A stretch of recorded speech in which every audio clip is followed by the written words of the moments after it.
karena dari lisan Agus sendiri yang berbuat seperti itu gitu Nggak kan. boleh kalau belum Cuman sidang. Agus gue udah kagak mau komen, lu lewat mulu.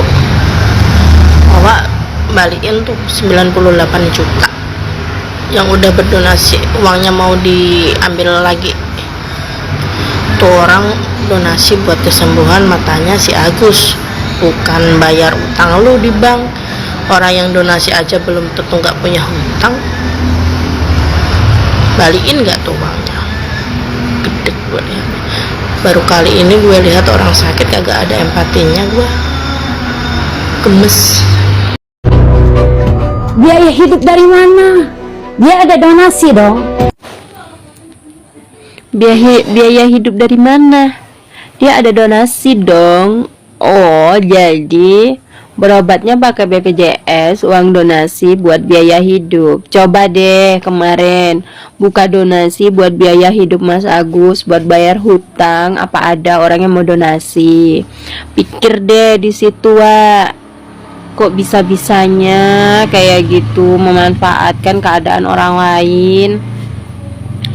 Ini bilangnya rumah sakit nggak bisa pakai umum. Jelas-jelas di mana-mana kalau orang yang pakai umum selalu didahulukan, BPJS selalu nanti. Kebanyakan seperti itu. Nggak habis pikir gue ya sama orang-orang. Netizen pasti bisa menilai sendiri ya gimana keluarga mereka ini sudah dibantu tapi tidak tahu terima kasih.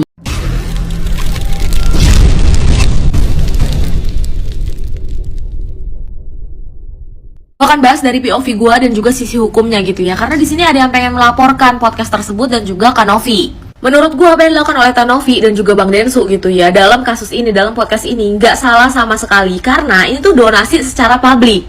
Jadi ya memang harus transparan dan juga kayak diberitahukan apapun yang terjadi dalam donasi tersebut. Itu udah ada undang-undangnya, gengs. Malah yang dilakukan oleh Tenovi ini adalah suatu keharusan gitu ya. Kayak ketika dia membuka donasi, dia bertanggung jawab penuh. Dia tuh harus memberikan rincian apa saja yang sudah terjadi terhadap donasi tersebut. Gak ada sayang namanya uang jatuh tiba-tiba gitu ya. Terus ya menurut gue memang kasus-kasus seperti ini tuh perlu di-upload supaya orang-orang itu belajar mengenai pembukaan donasi di Indonesia. Karena donasi ini itu rawan banget dengan namanya penipuan ataupun penggelapan. Dan itu semua ada di undang-undang gitu loh. Jadi gue gak ngerti orang yang pengen melaporkan si Kanovi ini tuh kenapa. Jelas-jelas dia tuh niatnya baik dan juga membantu dan juga mempertahankan apa yang dia buat selama ini gitu loh. Kepercayaan orang-orang terhadap donasinya dia, terhadap yayasannya dia. Gue gak ngerti lagi kayak orang-orang yang menyalahkan Teknovi gitu ya. Kayak undang-undangnya tuh jelas dan dia cuma mempertahankan undang-undang dari pasal 3 TPPU dan juga undang-undang nomor 9 tahun 1961. Karena kalau misalnya terjadi apa-apa nih gitu, dia sebagai suatu yayasan yang menaungi donasi tersebut, dia yang kena gitu loh. Jadi kayak memang harus dibuatkan konten seperti ini.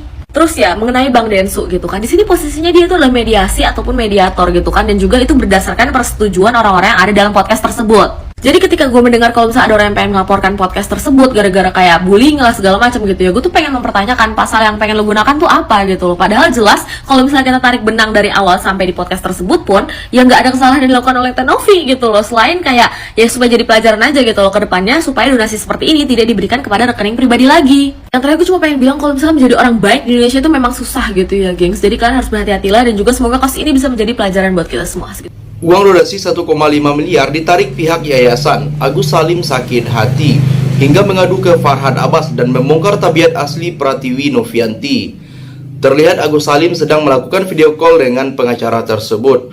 Dalam obrolannya, Agus Salim menceritakan unek-unek yang dirasakannya terkait masalah donasi dengan yayasan milik YouTuber Pratiwi Novianti yang kini heboh. Padahal sudah diwanti-wanti, Agus Salim malah menyudutkan Pratiwi Novianti atau Teknovi kepada Farhad Abbas. Lebih baik saya nggak pilih uang daripada saya harus kayak gini, ujarnya. Jadi bagaimana tanggapan kalian? Tinggalkan komentarnya di bawah. Lo yang males nonton, sini dengerin. Lo tau kan Mbak Novi sama Densu ini kayak ngebuka donasi untuk Mas Agus. Nah kekumpul lah duitnya 1,5 M. Nah cuma Mas Agus dan keluarga tuh kayak nggak transparan berapa duit yang masuk, berapa duit yang dikeluarin. Dan beberapa kali ditanya, ini duit bener nggak buat Mas Agus? Bener katanya gitu. Tapi ternyata ada satu kabar yang bilang kalau misalkan duit donasi itu dipakai untuk bayar utang Wawa. Wawa itu yang pakai jilbab putih nih. Gue sih nggak tahu dia keluarga apa enggak. Cuman yang gue tahu Wawa ini tuh sering bantuin Mas Agus untuk berobat. Nah katanya duit donasi 98 juta itu dipakai untuk bayar utang si Wawa ini. Terus ada 250 juta lagi ditransfer ke rekening bininya. Terus yang 50 jutanya lagi katanya buat orang tua si Mas Agus. Nah, Mas Agus bilang kalau misalkan dia tuh nggak jujur sama Mbak Novi dapat duitnya berapa, itu gara-gara dia pikir itu Mbak Novi sama Mas Densu ini beda. Terus yang duit ditransfer ke bininya 250 juta itu emang sebenarnya buat biaya kehidupan mereka tuh sehari-hari. Karena kartu ATM Mas Agusnya rusak, makanya kenapa dia pakainya tuh lewat ATM bininya. Terus 50 juta ya buat orang tuanya lah, buat jaga-jaga. Ini pendapat gue setelah gue nonton podcastnya Mas Densu yang ini ya. Yang pertama, mungkin emang bener yang Mas Densu bilang kalau misalkan ini tuh cuma masalah komunikasi doang. Mungkin karena keluarganya Mas Agus dan Mas Agus sendirinya tuh kayak baru pertama kali ngerasain dapat duit donasi. Nah, dia nggak tahu apa yang harus dia lakukan gitu. Nah, itu yang sebenarnya yang pertama yang pengen gue tanyain, apa udah ada gitu penjelasan atau mungkin kayak informasi-informasi yang harusnya dikasih ke Mas Agus dan keluarga. Contoh kayak misalkan, Mas, kalau misalkan duitnya nanti masuk langsung kasih tahu saya ya, transparan aja, nggak apa-apa, kita nggak akan minta kok duitnya. Terus kayak misalkan kalau Mas mau pakai duitnya tolong komunikasi dulu ke kita gitu loh. Itu udah dijelasin atau belum? Terus Tenovi kan juga udah bilang kalau misalkan untuk biaya Mas Agus rumah, kontrakan atau mobil nggak masalah. Aku mikir gini, kan Mas Agus tinggal di situ, ya anggap aja itu biaya tempat tinggal Mas Agus. Terus yang ketiga, mohon maaf banget gue harus nyebut ini, gue malah ngeliatnya jadi kayak orang kaya baru, tau nggak? Tiba-tiba dapat duit segepok dia kaget gitu. Terus makanya kayak gampang banget gitu loh pakai duitnya, kasih inilah kasih itulah gitu. Padahal dia lupa tujuan dikasih duit itu buat pengobatan. Terus yang masalah BPJS, kan dia udah dapat duit donasi, tapi kenapa dia masih berobat pakai BPJS? Soalnya kata dokter, Mas Agus ini tuh udah nggak bisa disembuhin. Makanya sayang kalau misalkan pakai duit pribadi, mendingan pakai BPJS aja gitu. Selanjutnya, Agus Salim yang Mbak sudah kesal menyebut uang donasi tersebut seharusnya ditunjukkan kepada Pratiwi Novianti, dan lebih baik uang itu didonasikan saja buat dia, bukan buat saya, biar dia yang sakit, tuturnya. Mendengar ucapan Agus Salim membuat Farhad Abbas bersimpati. Farhad Abbas bahkan ikut-ikutan menyebut Teh Novi jahat. Jahat sekali Novi itu, aku tertarik dan simpati dengan kamu, ucap Farhad Abbas. Agus Salim menanggapi respon Farhad Abbas dan ikut menyebut apa dilakukan Pratiwi Novianti itu kejam. Korban penyiraman air keras ini mengaku harga dirinya dan keluarga sudah hancur, ulah Pratiwi Novianti. Apalagi seluruh anggota keluarganya kini banyak diolok-olok netizen di sosial media. Jadi, bagaimana pendapat kalian? Silahkan tulis komentarnya di bawah. Katanya gitu kan, itu memang uang donasi gitu kan. Sabar, sabar. Ya ampun, aku mau nangis tapi gak ada air mata. Tadinya gue gak tahu ya permasalahannya ini apa gitu. Akhirnya gue mampir tuh di YouTube-nya Bang Densu. Gue tonton itu. Dan tahu apa?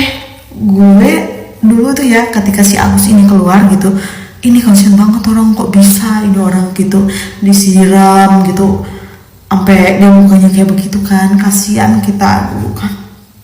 Tapi ternyata setelah dia mendapatkan donasi gitu kan, yang kita yang jadi kasihan tuh jadi greget gitu, dibikin greget kita netizen ini. Apalagi sama si Wawanya ini nih, yang gue kagak ngerti gitu. Kenapa dia ngomong bawa-bawa tasbih? Kenapa? Biar apa gitu? Biar orang-orang percaya gitu. Biar apa? Lagi nih ya, uang donasi malah dibagi-bagi gitu. Ini tuh donasi, orang ngasih donasi itu buat lu berobat gitu kan, buat lu berobat. Ini malah dibagi-bagi sama keluarga kayak bagi-bagi harta warisan gitu loh, ya kan? Mestinya itu duit nih ya, lu kalau udah dapat 1,7 M, lu bisa ke luar negeri, lo bisa ke Korea, lo bisa operasi plastik di Korea ya, lo bisa operasi di Korea, apa enggak lo bisa di Thailand ya kan? Ya kan? Ini malah masih berobatnya pakai BPJS. Ya, jadi orang-orang mempertanyakan dong, ini kan orang-orang punya niat baik gitu, mau donasi sama lo, ya kan? Nah, jadi uang donasinya ini pergunakanlah untuk lo berobat. Karena apa? Karena ketika lo berobat dan lo sembuh, lo bisa melanjutkan hidup lo dengan happy lagi. Jadi lo nggak depresi lagi. Dulu kan kabarnya lo tuh dibilang depresi gitu karena masalah ini. Akhirnya netizen Indonesia berbaik hatilah, mereka memberikan donasi sama lu dan terkumpullah uang sebesar 1,7 M. Terakhir, Agus Salim membongkar tabiat Pratiwi Novianti yang disebut wanita kejam. Kejam banget. Pertama, harga diri saya, harga diri istri saya, harga diri orang tua saya, dan harga diri wawa saya diolok di Instagram. Tidak sesuai kenyataannya jelasnya. Kejam dia, istri saya difitnah menilai uang donasi tersebut, tuturnya. Sebelumnya, Pratiwi Novianti angkat bicara terkait uang donasi yang diperuntukkan untuk Agus Salim. Teh Novi merupakan sosok yang selama ini sudah membantu korban penyiraman air keras tersebut. Pratiwi Novianti pun menguak tabiat asli Agus yang ternyata membohongi dirinya, di mana istri Agus Salim diduga menilap uang donasi untuk suaminya tersebut sebesar 500 juta. Jadi, sampai di sini bagaimana tanggapan kalian? Silahkan tulis komentar di bawah sebanyak-banyaknya. Saya dari channel YouTube Segudang TV, pamit, sampai jumpa.